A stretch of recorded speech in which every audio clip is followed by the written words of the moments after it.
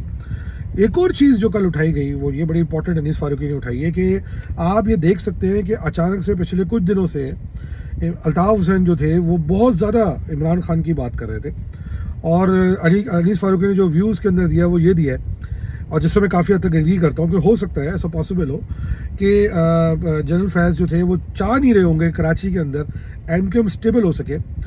اور وہ چونکہ اگر اسٹیبل ہو جاتی ہے تو ظاہری بات ہے اگر وہ اسٹیبل ہوگی تو وہ کام کرے گی تو پیپلز پارٹی کو منہ دے گی، کام کرے گی کہ لوگ جو ہے وہ ایم کیو ایم لنڈن کے بارے میں بھولنا شروع کر دیں گے اور الطاف حسین کے بارے میں بھولنا شروع کر دیں گے. اور اگر وہ کام کرنا شروع کرے گی مضبوط جماعت ہو جائے گی تو ظاہری بات، اور پی ٹی آئی کے لیے وہ لوگ بھولنا شروع کر دیں گے. تو بالکل ایم کیو ایم کو کمزور رکھنے کا ایک بہترین جو فارمولا وہ یہ ہے کہ آپ ایک بلا وجہ کی امید جلا کے رکھیں کہ پاکستان کی سیاست میں یا کراچی کی سیاست میں بالخصوص الطاف حسین جو کچھ سال پہلے تک مودی سے ریکویسٹ کر رہے تھے کہ مجھے اپنے ملک میں پناہ دے دو، ان کی کوئی واپسی ہونے جا رہی ہے. تو اگر اس کو آپ دیکھتے ہیں تھوڑا سا تو آپ کو سمجھ میں آتا ہے کہ اس ایم کیو ایم کو کمزور رکھنے کے لیے اس چراغ کو، امید کے غلط چراغ کو جلا کے رکھنے میں بھی ہو سکتا ہے جنرل فیض کا رول ہو، جو کہ انیس فاروقی نے اندیا دیا ہے اور انہوں نے دیے کو جلا کے رکھا ہو تاکہ ایم کیو ایم مضبوط نہ ہو پائے. اور ساری بات ہے جو لوگ ہوں گے تشدد کے شکار ہوں گے کہ یار یہ نہ ہو کہ الطاف حسین واپس آ جائے تو پھر ہماری پوزیشن خراب نہ ہو جائے، وہ اس امید کے ساتھ کچھ سائڈ میں بیٹھے ہوں گے، کچھ ایم کیو ایم کے اندر بیٹھ کے ایم کیو ایم کے لیے صحیح طرح کام نہیں کر رہے ہوں گے، اور کچھ بالکل ہی باہر بیٹھے ہوں گے، یا کچھ لڑنے کے ساتھ کام کر کے امیدیں جگا رہے ہوں گے. اور ایسا بھی ہوتا تھا کہ ہم دیکھتے تھے کئی جگہ پہ الیکشن کے اندر ہم نے دیکھا کہ ان کو ریلیف بھی مل گیا چوری چھپے. تو اس سے بہت چیزیں کلیئر ہو جاتی ہیں کہ الطاف حسین کیوں فیض صاحب عمران کے فیس میں بات کر رہے تھے، کیونکہ ان کو جنرل فیض کی طرف سے انسٹرکشن، اور ہمارے پاس یہ رپورٹس تھیں کہ ان کی ملاقات جاری تھی.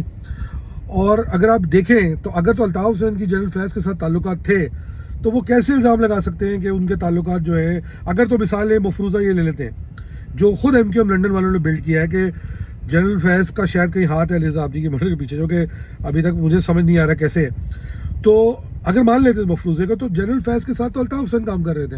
یہ تو نظر آ رہا ہے کہ ان کے لوگوں کو سپیس دیا جا رہا تھا پچھلے 1-2-3 سال کے اندر سے، اور ان کو جگہ دی جا رہی تھی. تو اس وقت تو جو کہتے تھے کہ تو اس پہ شک کرنا چاہیے کہ کیا انہوں نے کچھ کروایا ایسا. تو یہ سوال جو ہے نا وہ بہت زیادہ اٹھتے ہیں. میں نے سوچا کہ اس میں بات تو نہیں کرنا چاہ رہا تھا، مگر میں نے سوچا کہ اس پہ پوائنٹ دیا جائے. اور پچھلے کچھ دنوں سے جو کچھ پوائنٹ اٹھائے جا رہے تھے، ظاہری بات ہے کہ ایک انڈر دا ریڈار ایک کوشش کی جا رہی تھی کہ ملک انسٹیبل رہے نا، ملک کے اندر کیاس رہے، بدنظمی رہے، اور ملک کے اندر جو ایک پرابلم رہے. تو ظاہری بات ہے کوئی نہ کوئی ایسے کردار تھے جو پیچھے سے اس پہ کام کر رہے تھے، اور نظر آ جاتا ہے کہ وہ کردار ہی وہ تھے کہ جو کراچی کی سیاست کو ڈسٹیبلائز کر کے رکھے ہوئے تھے، یا پاکستان کو ڈی اسٹیبلائز کر کے رکھے ہوئے تھے. اور اب ظاہری بات ہے کہ اگر فیلڈ کورٹ مارشل ہونے جا رہا ہے تو اس کا مطلب یہ ہے کہ فوج کے پاس کوئی ایسے مضبوط قسم کے شواہد موجود ہیں، ورنہ وہ ایسا کام نہ کرے، بلا وجہ تشدد کے شکار میں نہ ڈالے قوم کو. تو یہ سب باتیں کرنا بہت ضروری تھی کہ غلط فہمی کلیئر کر دی جائے. دوبارہ ریکیپ کروں گا کہ اگر مصطفیٰ کمال کا یا انیس بھائی کا کوئی تعلق جنرل فیض سے جو کہ ایبسولوٹ پاور میں تھے، تو شاید آج وہ پاور میں، وہ چیئرمین ہوتے، وہ پاور میں ہوتے. ایسا کچھ نہیں ہے. جہاں تک مجھے پتہ ہے کہ جنرل فیض نے تو بہت کوشش کی کہ جو پی ایس پی وہ پی ٹی آئی میں مرج ہو جائے. تو جتنا زیادہ بس فائرنگ نہ کرا دی ٹی ایل پی سے، تو آپ یہ سوچ لیں کہ، اور آپ کلیئر ہے کہ ٹی ایل پی کس کی جماعت ہے، کس سے کھڑا کیا ٹی ایل پی کو.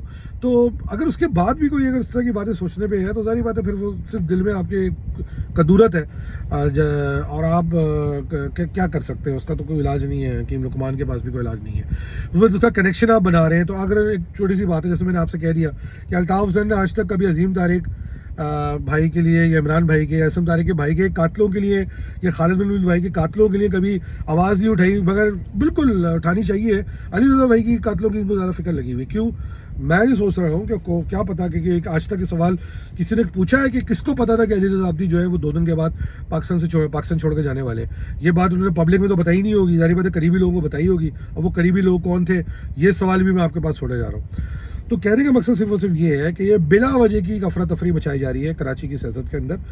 غلط الزامات لگانے کا جو ایک بہتان کا طریقہ ہے وہ کیا جا رہا ہے. اپنے گربان میں جھانکنے کی ضرورت ہے. بلا وجہ لوگوں کو غلط امید دلائی جا رہی ہے اور آپ یہ دیکھ لیں کہ کسی قسم کا پیشنس نہیں ہے. آپ نے دیکھ لیا ہے اور انشاءاللہ ایسے ہی رہے گا. اسی کا دانش کو اجازت دیجیے. پاکستان زندہ باد.